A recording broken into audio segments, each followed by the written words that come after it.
नई Delhi railway station पर हुआ लड्डू गोपाल का चमत्कार। जय श्री कृष्ण। दोस्तों, आज की यह कहानी दिल्ली की रहने वाली पूजा जी की है, जिसे सुनने के बाद जितने भी लड्डू गोपाल भक्त हैं, जिनके मन में यह शंका होती है कि हमारे घर में ठाकुर जी विराजित हैं, हम लड्डू गोपाल की सेवा करते हैं, हम बाके बिहारी जी के भक्त हैं, फिर भी हमारे जीवन से परेशानियां खत्म नहीं होती, हमारे ऊपर कोई ना कोई संकट आता है, हमारे घर में काफी सारी बीमारियां हैं, काफी सारी परेशानियों का हमें सामना करना पड़ता है। आखिर ऐसा क्यों है और क्यों ठाकुर जी हमारी रक्षा नहीं करते? किस वजह से ठाकुर जी हमारी सेवा से प्रसन्न नहीं है? ऐसा क्यों होता है? इन सभी शंकाओं का समाधान आपको इस कहानी के माध्यम से मिल जाएगा, तो इस कहानी को अंत तक अवश्य सुनिएगा। बात उस समय की है जब प्रयागराज में महाकुंभ स्नान चल रहा था। सभी भक्त प्रयागराज महाकुंभ जाकर स्नान करना चाहते थे और पुण्य प्राप्त करना चाहते थे। पूजा जी के परिवार वाले भी महाकुंभ स्नान करना चाहते थे, इसलिए उन्होंने कई बार महाकुंभ जाने का प्रोग्राम बनाया, लेकिन वे जा नहीं पाए। दरअसल पूजा जी के हस्बैंड नोएडा में एक कंपनी में जॉब करते हैं। उनके ऑफिस में बहुत ज्यादा काम था, इस वजह से उन्हें छुट्टी नहीं मिल पा रही थी। पूर्णिमा पर उन्होंने मां को स्नान के लिए छुट्टी ली थी, लेकिन भीड़ को देखते हुए उन्होंने प्रोग्राम कैंसिल कर दिया, क्योंकि पूजा जी के साथ उनकी बूढ़ी सासू मां, उनके 2 छोटे बच्चे, उनके हस्बैंड और ठाकुर जी यानी पूरी फैमिली महाकुंभ स्नान के लिए जाने वाली थी। लेकिन जब उन्हें पता चला कि भीड़ बहुत अधिक है और स्नान करना इतना आसान नहीं है, तो हालात को देखते हुए पूजा जी के पति ने अपना प्रोग्राम कैंसिल कर दिया और पूर्णिमा के बाद स्नान करने के लिए प्रोग्राम बनाया। वो 15 फरवरी के दिन महाकुंभ स्नान के लिए घर से निकले। उनकी रात 10 बजे की ट्रेन थी, लेकिन वो लोग नई दिल्ली रेलवे स्टेशन पर समय से पहले ही पहुंच गए। वो लगभग 8:30 बजे वहां पहुंच गए, क्योंकि वह नहीं चाहते थे कि वे लेट हो जाएं और उनकी ट्रेन छूट जाए और इस बार भी स्नान करने का मौका उनके हाथ से निकल जाए। पूजा जी की पूरी फैमिली ट्रेन के आने का इंतजार कर रही थी, लेकिन अचानक से उनके बेटे की तबीयत खराब हो गई। उसके पेट में बहुत तेज दर्द होने लगा। दर्द की वजह से वो जोर जोर से रोने लगा। उसे रोता हुआ देखकर पूजा जी के हस्बैंड और उनकी सासू मां घबरा गए कि अचानक से इतना तेज दर्द क्यों हो गया, कहीं कुछ उल्टा सीधा तो नहीं खा लिया। काफी देर तक पूजा जी का बेटा रोता रहा, लेकिन उसके पेट में आराम नहीं हुआ। उसकी हालत को देखते हुए उनके हस्बैंड ने कहा, ऐसा करते हैं, आप लोग यहीं पर बैठ जाइए और मैं इसे लेकर हॉस्पिटल जाता हूँ। आसपास अगर कोई हॉस्पिटल होगा या कोई मेडिकल स्टोर होगा, वहां से मैं इसे दवाई दिलाकर लाता हूँ। अभी ट्रेन आने में समय है, तब तक मैं इसे लेकर वापस आ जाऊंगा, लेकिन आप लोग यहीं पर बैठे रहना, यहां से उठना मत। जब तक मैं न आऊं, आप लोग कहीं मत जाना। ऐसा बोलकर पूजा जी के हस्बैंड उनके बेटे को लेकर चले गए। पूजा जी को बहुत चिंता हो रही थी और वह ठाकुर जी से शिकायत कर रही थी, हे ठाकुर जी, हम तो स्नान के लिए जा रहे हैं, आप हमारे साथ हो, लेकिन फिर भी हमारे ऊपर इतना बड़ा संकट आ गया। आपके साथ होने के बावजूद भी हमारे जीवन में न जाने इतने कष्ट क्यों आते हैं। हम जब भी कुछ करना चाहते हैं, कोई ना कोई गड़बड़ हो जाती है, किसी कार्य में हमें सफलता भी नहीं मिलती। और देखिए, अब तो हम कितने शुभ काम के लिए जा रहे थे। हम प्रयागराज में महाकुंभ स्नान करने के लिए जा रहे थे, आप भी हमारे साथ हो, लेकिन अचानक से बेटे की तबीयत खराब हो गई। हे ठाकुर जी, क्या आपकी दृष्टि कभी हमारे ऊपर नहीं पड़ती? क्या आप कभी हमारी तरफ नहीं देखते? मन ही मन पूजा जी न जाने कितनी सारी शिकायतें ठाकुर जी से कर रही थी। काफी समय हो गया था, लेकिन उनके हस्बैंड बेटे को लेकर नहीं लौटे। अब उनकी सासू माँ और उन्हें चिंता होने लगी थी। पूजा जी ने अपने हस्बैंड को कॉल लगाया, लेकिन वो उनका कॉल भी रिसीव नहीं कर रहे थे। इससे उनकी चिंता और भी अधिक बढ़ गई, जिसके कारण अब उनकी सासू माँ भी ठाकुर जी के सामने रोने लगी और कहने लगी, हे ठाकुर जी, मेरा बच्चा ठीक तो होगा। यह कैसी परीक्षा है? हम तो स्नान के लिए जा रहे थे और हमारे साथ यह क्या हो रहा है? हमारे जीवन में परेशानियां खत्म होने का नाम ही नहीं लेती। यह कहकर उनकी सासू मां रोने लगी। ट्रेन आने का समय नजदीक आ रहा था, लेकिन अभी तक उनके हस्बैंड बेटे को लेकर नहीं आए थे। तभी अचानक से एक अनाउंसमेंट हुआ कि उनकी ट्रेन जो प्लेटफॉर्म नंबर 14 पर आने वाली थी, उसका प्लेटफॉर्म बदल गया है। अब जैसे ही यह अनाउंसमेंट हुआ कि प्लेटफॉर्म बदल गया है, तो वहां पर जितने भी लोग थे वह सब अफरा तफरी मचाने लगे, इधर उधर भागने लगे। पूजा जी के हस्बैंड ने उन्हें मना किया था कि वहां से नहीं उठना है, कहीं नहीं जाना है, और उन्हें यह भी नहीं पता था कि अब उन्हें कौन से प्लेटफॉर्म पर जाना है। इस वजह से वे जहां बैठे थे वहीं बैठे रहे। लेकिन प्लेटफॉर्म नंबर 14 पर जो लोग थे वो इधर उधर भागने लगे। एकदम से तेज भगदड़ मच गई।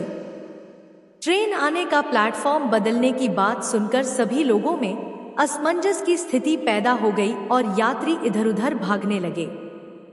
सीढ़ियों पर काफी लोग बैठकर ट्रेन का इंतजार कर रहे थे। अब जब भगदड़ मची तो वहां सीढ़ियों पर जो लोग बैठे ट्रेन का इंतजार कर रहे थे, वे सभी लोग भीड़ के पैरों के नीचे दब गए। वहां काफी हाहाकार मच गया। एकदम से इतनी भयानक स्थिति हो गई कि पूजा जी और उनकी सासू माँ भी घबरा गई। लेकिन जहां पर वे बैठे थे वहीं एक तरफ होकर ठाकुर जी को लेकर, अपनी बेटी को लेकर और अपनी सासू माँ का हाथ पकड़कर वहीं पर बैठी रहीं। दूसरी ओर उन्हें अपने हस्बैंड और बेटे को लेकर भी चिंता हो रही थी। स्थिति इतनी ज्यादा खराब हो गई थी कि देखकर डर लग रहा था। फिर वो ठाकुर जी से कहने लगी, हे ठाकुर जी, यह सब क्या हो रहा है? फिर से हमारे ऊपर इतना बड़ा संकट आ गया है। हमारी रक्षा कीजिए, हमारे बच्चों की रक्षा कीजिए, हमारे पति की रक्षा कीजिए।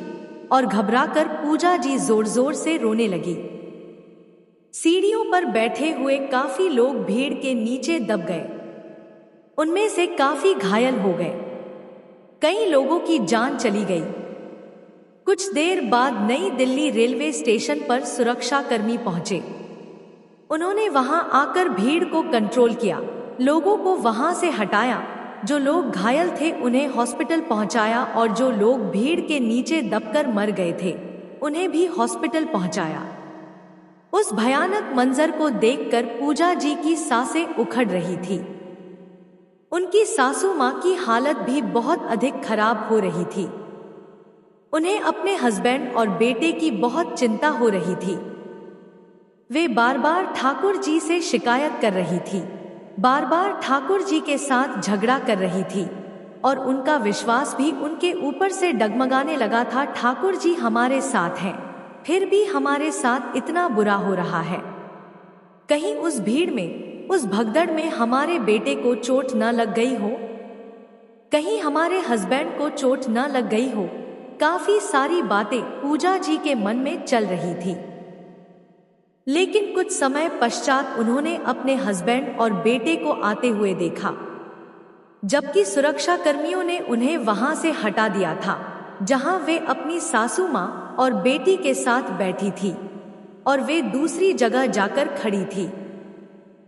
जब उन्होंने अपने हस्बैंड और बेटे को देखा तो उन्होंने दूर से आवाज लगाई और इशारा किया, हम लोग इधर हैं। उनके पति हल्का सा पैर लंगड़ाकर चल रहे थे। जिसे देखकर पूजा जी काफी घबरा गई। उन्होंने दौड़कर अपने पति से पूछा, क्या आप ठीक तो हैं? आपको ज्यादा चोट तो नहीं आई? और आप तो बाहर थे, फिर आपके पैर में चोट किस प्रकार से लगी?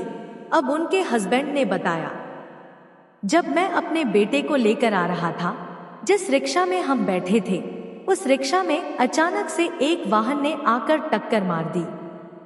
उसी में थोड़ी सी चोट लग गई। ज्यादा गंभीर चोट नहीं है, हल्की सी पैर में चोट लगी है, घबराने की आवश्यकता नहीं है। ठाकुर जी ने मेरी और बेटे की रक्षा की है। ऐसा बोलकर वे पूजा जी को समझाने लगे। पूजा जी के हस्बैंड भी ठाकुर जी में बहुत श्रद्धा और विश्वास रखते हैं। वे भी ठाकुर जी की सेवा करते हैं। उन्हें ठाकुर जी पर पूरा भरोसा है। वे पूजा जी से कहते हैं, मैं तो घबरा गया था जब मुझे पता चला कि प्लेटफॉर्म को लेकर भगदड़ मच गई है।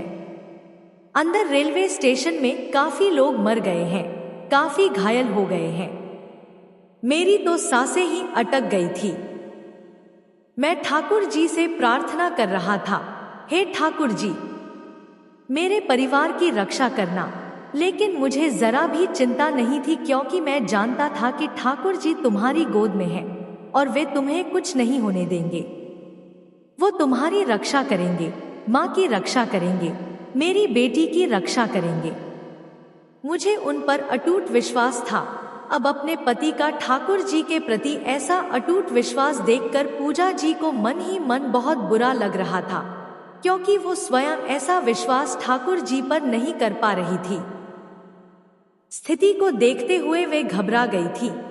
ठाकुर जी से शिकायत कर रही थी, झगड़ा कर रही थी और उनका विश्वास डगमगा रहा था। लेकिन उनके हस्बैंड का विश्वास ठाकुर जी पर अडिग था और उसी विश्वास के कारण उनका पूरा परिवार आज सुरक्षित था। अब पूजा जी अपनी बात अपने पति से बताती हैं और कहती हैं, मैं तो ठाकुर जी से शिकायत कर रही थी, लेकिन देखो, आज ठाकुर जी के कारण ही हमारे पूरे परिवार की रक्षा हो पाई है। अगर बेटे की तबीयत खराब नहीं होती तो आप उसे लेकर हॉस्पिटल नहीं जाते और हम सुरक्षित स्थान पर नहीं बैठते। हम भी उस भीड़ की तरह महाकुंभ जाने के लिए इधर उधर दौड़ते और उस भीड़ में फंसकर न जाने हमारे साथ क्या हादसा हो जाता। मम्मी जी तो बुजुर्ग हैं, उनकी जान भी जा सकती थी। हमारे बच्चे भी छोटे हैं, उस भगदड़ में उनके साथ भी कुछ बुरा हो सकता था। लेकिन ठाकुर जी हमारे साथ थे। उन्होंने सारी स्थिति ही बदल दी। अचानक से बेटे के पेट में दर्द करा दिया, जिससे आप रेलवे स्टेशन से बाहर सुरक्षित स्थान पर चले गए, जबकि मैं, मम्मी जी और हमारी बेटी, हम तीनों अपने स्थान से जरा भी नहीं हिले, क्योंकि आपने हमें मना किया था और हम आप लोगों को छोड़कर कहीं जा भी नहीं सकते थे। भला हम अकेले महाकुंभ स्नान कैसे कर सकते थे? हम सबको तो साथ जाना था, इसलिए हम वहीं बैठे रहे। हम भीड़ के साथ इधर उधर नहीं भागे। यह सब कुछ जो हुआ ठाकुर जी की ही लीला थी। उन्होंने ही परिस्थिति को बदला था। उन्होंने ही यह सब किया क्योंकि वे हमारी रक्षा करना चाहते थे, हमारे प्राणों की, हमारे परिवार की रक्षा करना चाहते थे। दोस्तों, देखिए, जो कर्म में लिखा होता है वो हमें भुगतना ही पड़ता है। जो हमारे प्रारब्ध होते हैं वो हमें भोगने ही पड़ते हैं। इसलिए कहा जाता है, कर्म अच्छे करो, क्योंकि जो भी कर्म हम करते हैं उन्हीं का प्रारब्ध हमें भोगना पड़ता है। इस जन्म में जाने अनजाने में हमसे कोई ऐसा कर्म हो जाता है जिसका प्रारब्ध हमें भुगतना ही पड़ता है। लेकिन जब हम ठाकुर जी की शरण में होते हैं, उनकी सेवा करते हैं और उनके भक्त होते हैं, तब हमारे जीवन में संकट आते जरूर हैं, लेकिन ठाकुर जी उस कष्ट की तीव्रता को बहुत कम कर देते हैं।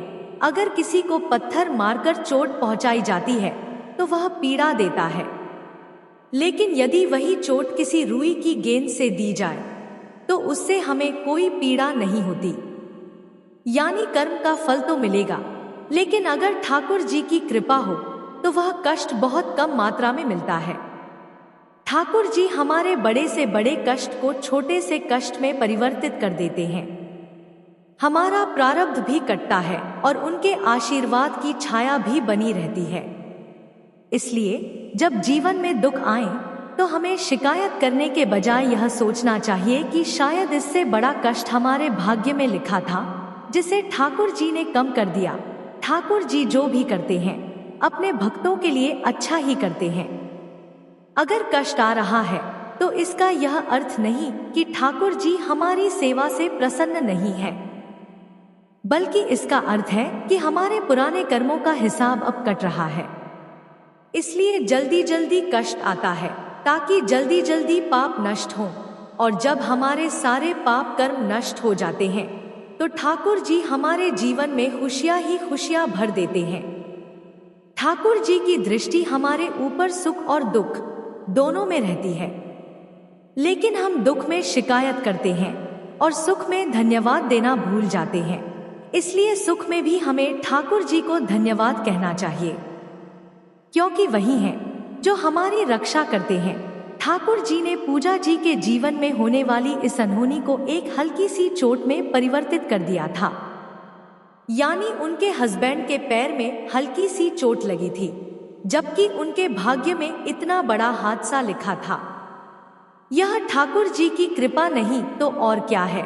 ठाकुर जी ने ही उनके परिवार की रक्षा की, उनके प्राणों की रक्षा की, उनके बच्चों की रक्षा की। ठाकुर जी उनके साथ थे, इसी वजह से उन्होंने यह सारी लीला रच दी, जिसके कारण आज पूजा जी का परिवार सुरक्षित है। कभी भी ठाकुर जी पर संदेह नहीं करना चाहिए। अब पूजा जी इस बात को समझ चुकी थी। उनकी सासू माँ ने भी यह बात समझ ली थी कि यह सब लड्डू गोपाल की ही लीला थी। स्टेशन पर आना, बच्चे की तबीयत खराब होना, बेटे का हॉस्पिटल जाना और हल्की सी चोट लगना, ये सब ठाकुर जी की ही योजना थी। अगर उनका बेटा और हस्बैंड वहीं पर होते तो वे लोग भी अनाउंसमेंट सुनकर दौड़ते और उस भगदड़ में माता जी को चोट लगती, बच्चे को चोट लगती या कोई बड़ा हादसा हो सकता था। इसलिए ठाकुर जी ने अपने भक्तों की रक्षा के लिए यह लीला रची और उन्हें उसी स्थान पर बैठाए रखा। सुरक्षा कर्मियों के आने के बाद उन्हें सुरक्षित स्थान पर ले जाया गया, लेकिन किसी को कोई चोट नहीं आई। अब पूजा जी ने ठाकुर जी से माफी मांगी और वे सभी सुरक्षित घर लौट आए। अब वे सोचती हैं कि जब भी ठाकुर जी की इच्छा होगी तभी वे महाकुंभ स्नान के लिए जाएंगी। तब तक वे घर पर ही ठाकुर जी के नाम का जाप करती रहेंगी और भावपूर्वक स्नान करेंगी। ठाकुर जी के कारण ही उनका परिवार सुरक्षित घर पहुंचा। पहले पूजा जी हमेशा ठाकुर जी से शिकायत करती थी, क्यों हमारे घर में इतनी परेशानियां हैं, क्यों हमें हर बात में दिक्कत होती है। लेकिन जब उन्होंने मौत को इतने करीब से देखा और ठाकुर जी की लीला को अनुभव किया, तब उन्हें समझ आया कि ठाकुर जी किस प्रकार से उनके परिवार को मौत के मुंह से निकालकर घर वापस लाए। अब उनका विश्वास ठाकुर जी के प्रति अटूट हो गया है। लड्डू गोपाल के प्रति उनका प्रेम और श्रद्धा और भी गहरा हो गया है। अब वे कभी भी ठाकुर जी से शिकायत नहीं करती, क्योंकि अब वे जानती हैं आज जो कुछ भी हुआ ठाकुर जी की कृपा से ही हम सब जीवित हैं। ठाकुर जी ने इस हादसे के माध्यम से उनका मार्गदर्शन किया। कुछ समय बाद पूजा जी का परिवार महाकुंभ स्नान के लिए गया। दोस्तों, आशा है यह कहानी आपको पसंद आई होगी। अगर पसंद आई हो तो वीडियो को लाइक करें और कमेंट में जय श्री कृष्ण अवश्य लिखें। चैनल पर पहली बार आए हैं तो चैनल को सब्सक्राइब जरूर करें। धन्यवाद। जय श्री कृष्णा।